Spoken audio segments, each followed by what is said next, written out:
রাসূল সাল্লাল্লাহু আলাইহি সাল্লাম জাহান্নামের শাস্তির তীব্রতা বোঝাতে গিয়ে তিনি একটি হাদিসে বর্ণনা করেন, ইন্না আহওয়ানা আহলিন নার আযাবান ইয়াওমাল কিয়ামাতি লা রাজুলুন ইউদাউ ফি আখমাসি কদমাইহি। আল্লাহ রাসূল সাল্লাল্লাহু আলাইহি সাল্লাম বলেন, জাহান্নামের ভিতরে সবচেয়ে কম শাস্তি হচ্ছে এরকম যে একজন ব্যক্তির পায়ের মধ্যে জাহান্নামের অঙ্গার রেখে দেওয়া হবে। ইয়াকলি বিনহুমা দিমাগুহু মা ইয়ারা আন্না আহাদান আশাদ্দু মিনহু আযাবা।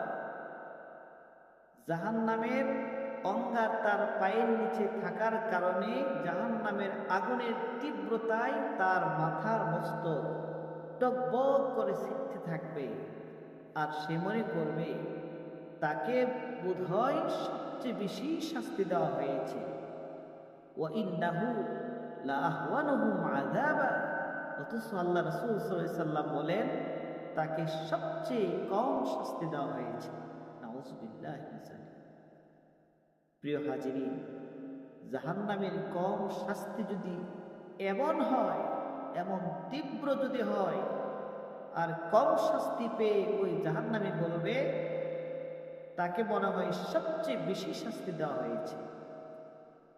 আরেক হাদিসে রাসূল সাল্লাল্লাহু আলাইহি সাল্লাম বলেন, জাহান্নামের মধ্যে সবচেয়ে কম শাস্তি দেওয়া হবে তার চাচা আবু তালিবকে। কম শাস্তি কি? কম শাস্তি হচ্ছে আবু তালিবকে জাহান্নামের আগুনের এক জোড়া জুতা তাকে পরানো হবে।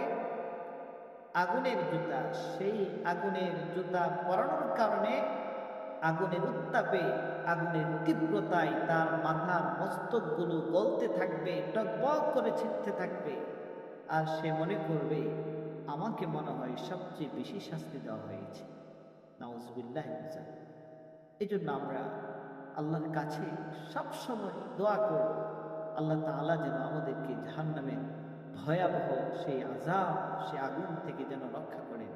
সেই জন্য আল্লাহ নবী সাল্লাল্লাহু আলাইহি সাল্লাম তিনি সবসময় আল্লাহর কাছে জাহান্নামের আগুন থেকে তিনি আশ্রয় প্রার্থনা করতেন। সেজন্য আমরাও জাহান্নাম থেকে বাঁচার জন্য আল্লাহর কাছে আশ্রয় প্রার্থনা করব। আল্লাহুম্মা ইন্না নাউযু বিকা মিন আযাবি জাহান্নাম ওয়া নাউযু বিকা মিন আযাবিল কবরি ওয়া নাউযু বিকা মিন ফিতনাতিল মাহইয়া ওয়াল মামাত ওয়া নাউযু বিকা মিন ফিতনাতিল মাসীহিদ দাজ্জাল।